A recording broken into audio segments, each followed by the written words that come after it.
Hello guys, আসসালামু আলাইকুম। It's me Shihab. আশা করি আপনারা সবাই ভালো আছেন, আমিও ভালো আছি। গাইস, আজকের ভিডিওটি হচ্ছে আমরা র্যাকেট মার্বেল তৈরি করব। হ্যাঁ, এইটি নিয়ে আজকে ভিডিওটি তৈরি করা। আজকের ভিডিওটি অনেক মজাদার হতে চলেছে।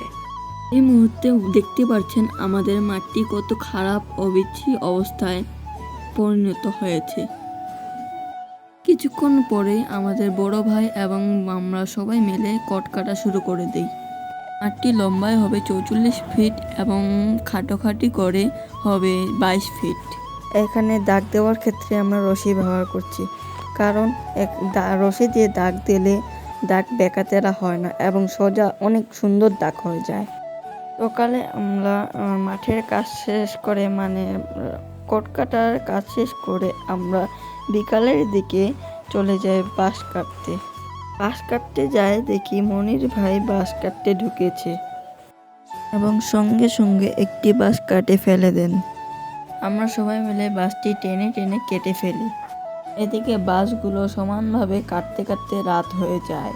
এদিকে মনির ভাইয়াকে ফেলে আমরা সবাই মিলে বাঁশ নিয়ে বাসায় চলে যাই। A few moments later. আজ আমরা মনির ভাইয়া সহ মাঠের দিকে যাচ্ছি। গতকাল যে বাঁশগুলি কাটিয়ে রেখেছিলাম সেই বাঁশগুলি আজকে লাগাচ্ছি। লাগা শেষ হলে আমরা সবাই মিলে লাইট কিনে লাইট লাগাইলাম। এরপরে এটা আমাদের মাঠের ফাইনাল লুক। যদি ভিডিওটি ভালো লাগে থাকে অবশ্যই একটি লাইক, একটি সাবস্ক্রাইব করবেন প্লিজ।